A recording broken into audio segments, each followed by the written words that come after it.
जय हिंद। आज मैं आप लोगों को बताने जा रहा हूं झारखंड बोर्ड का जो नया सिलेबस आया है 10th का और 12th का। तो क्लास 10th के साइंस में आप लोगों को क्या पढ़ना है और क्या छोड़ देना है। कहने का मतलब कौन कौन सा चैप्टर आएगा, कौन कौन सा चैप्टर नहीं आएगा। 2022 का नया सिलेबस आज मैं बताऊंगा क्लास 10th का साइंस का। तो आप सभी विद्यार्थियों से रिक्वेस्ट है कि वीडियो पर अंत तक बने रहिएगा और यदि आप चैनल पर पहली बार आए हैं तो सब्सक्राइब कर दीजिएगा ताकि मैं आप लोगों का आगे भी मदद करता रहूंगा।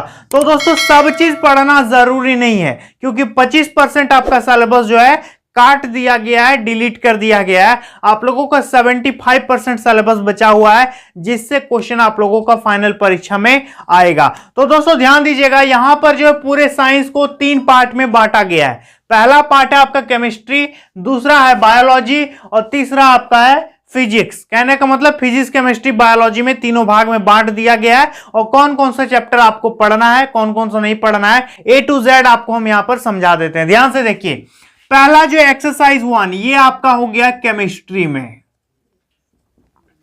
ये आपका हो गया केमिस्ट्री में। केमिस्ट्री में देखना कि एक्सरसाइज 1 इस पे आपका रासायनिक अभिक्रिया और समीकरण, केमिकल रिएक्शन एंड इक्वेशन, ये वाला जो चैप्टर है ये पूरा का पूरा चैप्टर आपको पढ़ना है, एक्सरसाइज 1। दूसरा आपका है कि acid and base, acid base and salt, जो दूसरा चैप्टर है अम्ल तथा क्षार, है ना, अम्ल क्षार जो लवण वाला चैप्टर है, दूसरा एक्सरसाइज केमिस्ट्री में, ये भी आपको पूरा का पूरा पढ़ना पड़ेगा। तीसरा आपका आता है मेटल एंड नॉन मेटल, यानी धातु एवं अधातु। इस चैप्टर को भी आपको पूरा पढ़ना है, पूरा का पूरा चैप्टर आएगा, कुछ भी नहीं हटाया गया है। एक्सरसाइज 4, एक्सरसाइज 4 में कार्बन एवं उसके यौगिक, कार्बन एंड इट्स कंपाउंड, ये वाला चैप्टर भी आप लोगों को पूरा का पूरा पढ़ना है, A to Z, कुछ भी नहीं हटाया गया। और ये जो एक्सरसाइज 5 देख सकते हैं आप कि तत्वों का आवर्त वर्गीकरण, जैसे मेंडलीफ का आवर्त सारणी पढ़े हो ना, तो ये 5th नंबर जो एक्सरसाइज है तत्वों का आवर्त वर्गीकरण, ये पूरा का पूरा चैप्टर जो है डिलीट कर दिया गया, हटा दिया गया। तो इस चैप्टर को आपको पूरा छोड़ देना है, नहीं पढ़ना है। कौन सा? एक्सरसाइज 5, केमिस्ट्री में एक्सरसाइज 5 को रिमूव कर दिया गया है। यहां तक क्लियर है? एक्सरसाइज 5 आपको नहीं पढ़ना है, जो मैंने रेड किया है उसको नहीं पढ़ना है, जो ब्लू है आपको उसी को पढ़ना है। तो केमिस्ट्री में समझ में आ गया कि एक चैप्टर आपका पूरा का पूरा हटा है, सिर्फ एक्सरसाइज 5, ठीक है। तत्वों का आवर्त वर्गीकरण टिक कर लेना बुक में, किसको नहीं पढ़ना है। चलो बायोलॉजी में चलते हैं कि बायोलॉजी में आप देख सकते हो एक्सरसाइज 6 जैव प्रक्रम, ये आपका आएगा। एक्सरसाइज 7 जो है नियंत्रण एवं समन्वय, ये आपका पूरा का पूरा चैप्टर हटा दिया गया है, नियंत्रण एवं समन्वय। ये जो एक्सरसाइज आपका 7 नहीं आएगा।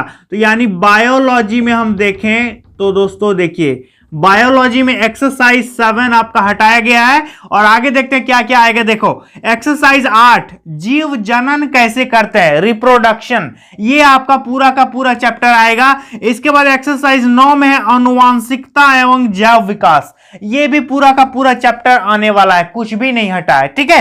एक्सरसाइज 9 आपका आएगा। एक्सरसाइज इसके बाद है 14, एक्सरसाइज 9 के बाद बायोलॉजी किस कौन से चैप्टर में है? 14वां चैप्टर आपका बायोलॉजी है। ऊर्जा के स्रोत, सोर्स ऑफ एनर्जी, ये आपका पूरा का पूरा चैप्टर आ रहा है। और एक्सरसाइज 15 हमारा पर्यावरण और एनवायरनमेंट, ये भी चैप्टर आपको पूरा का पूरा पढ़ना होगा। और 16 नंबर जो एक्सरसाइज है प्राकृतिक संसाधनों का प्रबंधन, ये वाला चैप्टर हटा दिया गया है। यानी बायोलॉजी से 2 चैप्टर हटा है, एक्सरसाइज 7 और एक्सरसाइज 16, ये यानी 7 + 16, ये 2 चैप्टर आपका बायोलॉजी में नहीं आएगा, बाकी बायोलॉजी में पूरा पढ़ना है, ठीक है। तो केमिस्ट्री में 1 चैप्टर और बायोलॉजी में 2 चैप्टर नहीं पढ़ना है, ठीक है। चलो अब चलता है फिजिक्स। देखिए ये आपका हो गया फिजिक्स। फिजिक्स में क्या भाई, देखो फिजिक्स में आपका क्या है कि ऐसा कोई चैप्टर नहीं है जो पूरा का पूरा चैप्टर को हटा दिया गया है।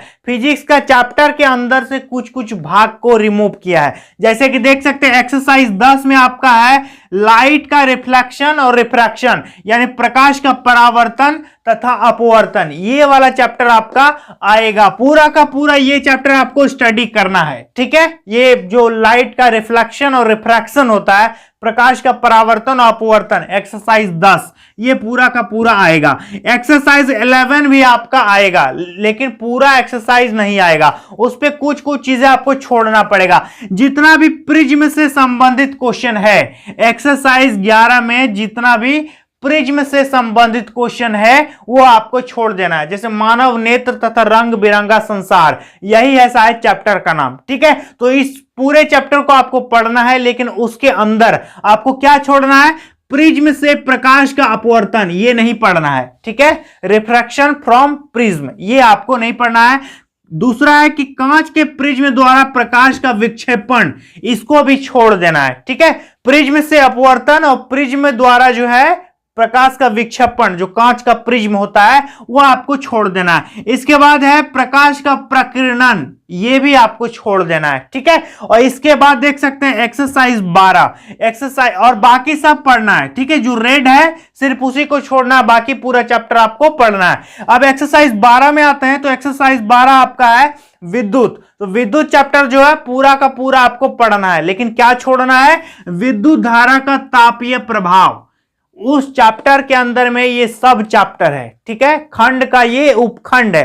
तो विद्युत धारा का तापीय प्रभाव ये आपको नहीं पढ़ना है, यहां तक क्लियर है। चलो, और बाकी सब पढ़ना है, ठीक है। विद्युत शक्ति भी आपको छोड़ देना है, समझ में आ रहा है। विद्युत धारा का तापीय प्रभाव और विद्युत शक्ति, ये दो चीजें आपको एक्सरसाइज 12 से छोड़ देना है, और बाकी पूरा का पूरा पढ़ना है, ठीक है। अब एक्सरसाइज 13 में देख सकते हैं विद्युत धारा का चुंबकीय प्रभाव, ये पूरा का पूरा चैप्टर आपको स्टडी करना है, पढ़ना है। तो साइंस में दोस्तों इतना ही चीज आपको हटाया गया है। एक बार फिर से देख लेते हैं। केमिस्ट्री में एक चैप्टर एक्सरसाइज 5, और बायोलॉजी में आपका हो गया एक्सरसाइज 7 और एक्सरसाइज 16, दो चैप्टर बायोलॉजी में हटाया गया। और यहां पर फिजिक्स से देख सकते हो कि चैप्टर के अंदर से कुछ कुछ चीजें हटाया गया है, और बाकी लगभग आपको सभी चीजें स्टडी करनी पड़ेंगी। यहां तक क्लियर है। तो आप लोगों को मैं क्लास स्टार्ट करूंगा, एक एक चैप्टर जो नया सिलेबस में है सबको मैं पढ़ाऊंगा। जैसे इसको छोड़ दूंगा, इसको छोड़ दूंगा, और ये आपका इसको भी छोड़ दूंगा। बाकी का क्लास जो है A to Z आपको इस चैनल पर मिलेगा। तो चैनल को सब्सक्राइब करके रखना, अपने दोस्तों में भी शेयर करना, और कोई भी दिक्कत होगा तो आप मुझे कमेंट सेक्शन में जरूर बताना। तो चलिए दोस्तों, आज के लिए इतना ही, मिलेंगे नेक्स्ट वीडियो में, तब तक के लिए बहुत बहुत धन्यवाद।